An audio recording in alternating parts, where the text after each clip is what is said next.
गीता चौथा अध्याय। ओम श्री परमात्मने नमः।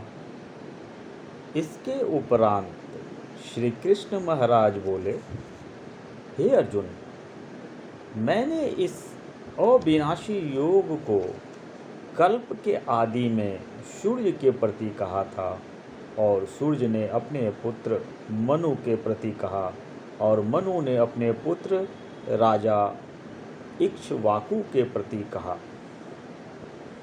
इस प्रकार परंपरा से प्राप्त हुए इस योग को राजर्षियों ने जाना, परंतु हे अर्जुन, यह योग बहुत काल से इस पृथ्वी लोक में लोप हो गया था। वही यह पुरातन योग अब मैंने तेरे लिए वर्णन किया है, क्योंकि तू मेरा भक्त और प्रिय सखा है, इसलिए। तथा यह योग बहुत उत्तम और रहस्य अर्थात अति मर्म का विषय है। इस प्रकार भगवान श्री कृष्णचंद्र महाराज के वचन सुनकर अर्जुन ने पूछा, हे भगवान, आपके जन्म तो आधुनिक अर्थात अब हुआ है और सूर्य का जन्म बहुत पुराना है, इसलिए इस योग को कल्प के आदि में आपने कहा था, यह मैं कैसे जानूं? इस पर श्री कृष्ण महाराज बोले, हे अर्जुन, मेरे और तेरे बहुत से जन्म हो चुके हैं, परंतु हे परंतप, उन सब को तू नहीं जानता और मैं जानता हूँ।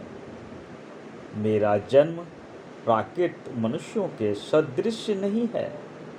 मैं अविनाशी स्वरूप अजन्मा होने पर भी तथा सब भूत प्राणियों का ईश्वर होने पर भी अपनी प्रकृति के अधीन करके योग माया से प्रकट होता हूँ।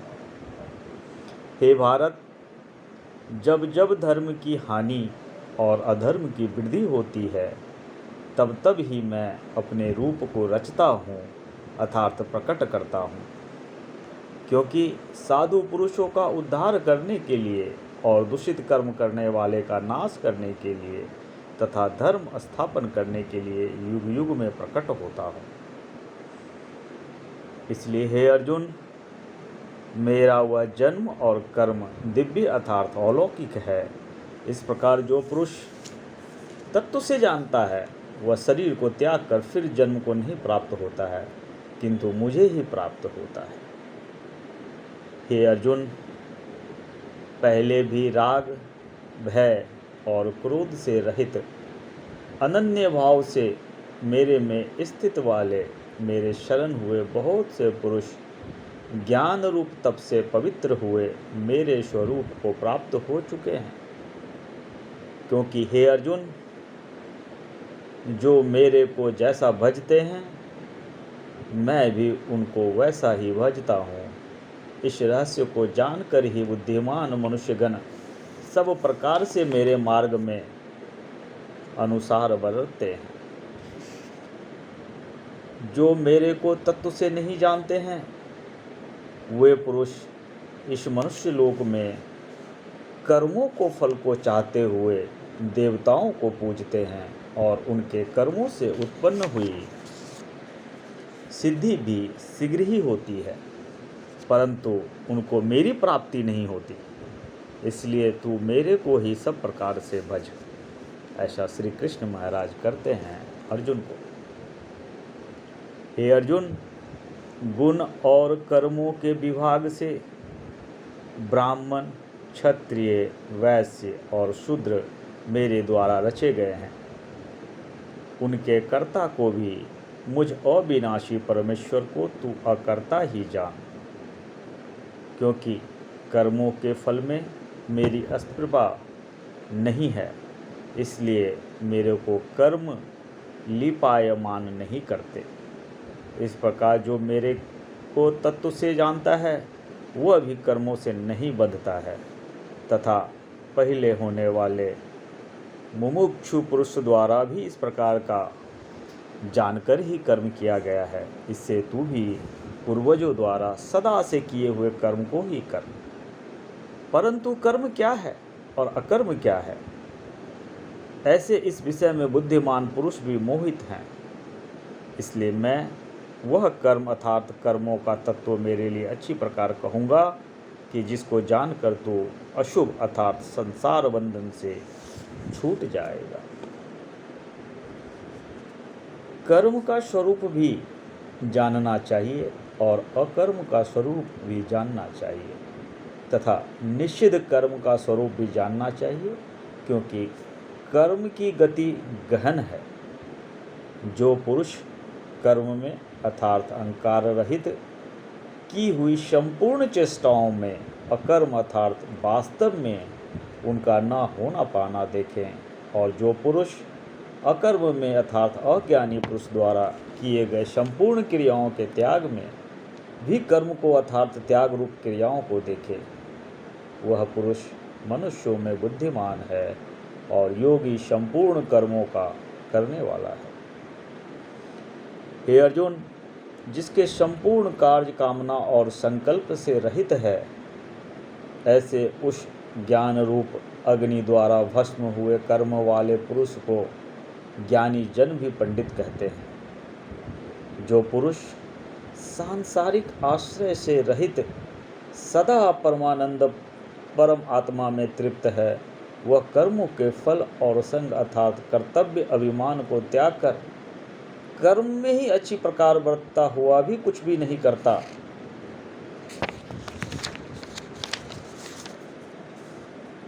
जीत लिया है अंतःकरण और शरीर जिसने तथा त्याग दी है संपूर्ण भोगों की सामग्री जिसने, ऐसे आशा रहित पुरुष केवल शरीर संबंधी कर्म को करता हुआ भी पाप को नहीं प्राप्त होता है।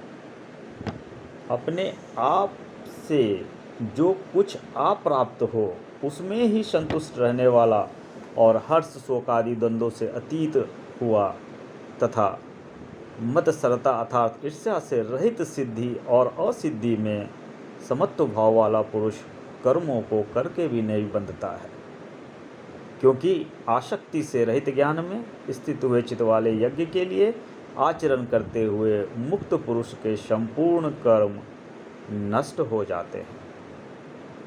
उन यज्ञ के लिए आचरण करने वाले पुरुषों में से कोई तो इस भाव से यज्ञ करते हैं कि अर्पण अर्थात स्नौवादिक भी ब्रह्म हैं और हवि अर्थात हवन करने वाले द्रव्य भी ब्रह्म हैं, और ब्रह्म रूप अग्नि में ब्रह्म रूप कर्ता के द्वारा जो हवन किया गया है वह भी ब्रह्म है। इसलिए ब्रह्म रूप कर्म में समाधिस्थ हुए उस पुरुष द्वारा जो प्राप्त होने योग्य है वह भी ब्रह्म ही है, और दूसरे योगी जन देवताओं को पूजन रूप यज्ञ को ही अच्छी प्रकार उपासते हैं अर्थात करते हैं, और दूसरे ज्ञानी जन पर ब्रह्म परमात्मा रूप अग्नि के यज्ञ के द्वारा ही यज्ञ को हवन करते हैं। अन्य योगी जन स्वतादिक सब इंद्रियों को संयम अर्थात स्वाधीनता रूप अग्नि में हवन करते हैं, अर्थात इंद्रियों को विषयों से रोककर अपने बस में कर लेते हैं, और दूसरे योगी लोग शब्दादिक विषयों को इंद्रिय स्वरूप अग्नि में हवन करते हैं, अर्थात राग द्वेष रहित इंद्रियों द्वारा विषयों को ग्रहण करते हुए भी भस्म रूप करते हैं। दूसरे योगी जन संपूर्ण इंद्रियों की चेष्टाओं को तथा प्राणों के व्यापार को ज्ञान से प्रकाशित हुई परमात्मा में स्थित रूप योगी हवन करते हैं।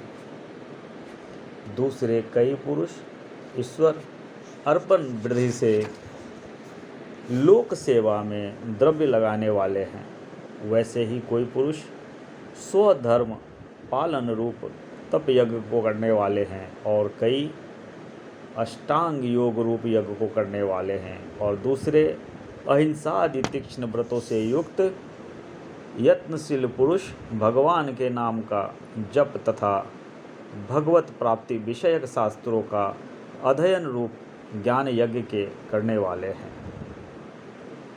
दूसरे योगी जन अपना वायु में प्राण वायु को हवन करते हैं, वैसे ही अन्य योगी जन प्राण वायु में अपवान वायु को हवन करते हैं तथा अन्य योगीजन प्राण और अपान की गति को रोककर प्राणायाम के परायण होते हैं। दूसरे नियमित आहार करने वाले योगीजन प्राणों को प्राणों में ही हवन करते हैं। इस प्रकार यज्ञों द्वारा नाश हो गया है पाप जिनका, ऐसे वह सब ही पुरुष यज्ञों को जानने वाले हैं।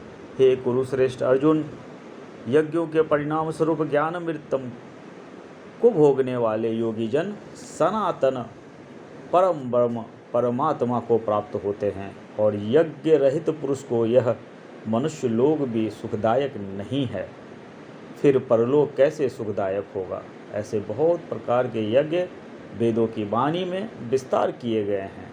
उन सब को शरीर, मन और इंद्रियों की क्रिया द्वारा ही उत्पन्न होने वाला जान।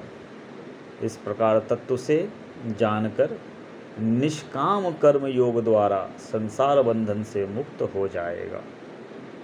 हे अर्जुन, सांसारिक वस्तुओं से सिद्ध होने वाले यज्ञ से ज्ञान रूप यज्ञ सब प्रकार श्रेष्ठ है, क्योंकि हे पार्थ, संपूर्ण यावन मात्र कर्म ज्ञान में शेष होते हैं, अर्थात ज्ञान उनकी पराकाष्ठा है। इसलिए तत्वों को जानने वाला ज्ञानी पुरुष से भली प्रकार दंडवत प्रणाम तथा सेवा और निष्कपट भाव से किए गए प्रश्न द्वारा उस ज्ञान को जान।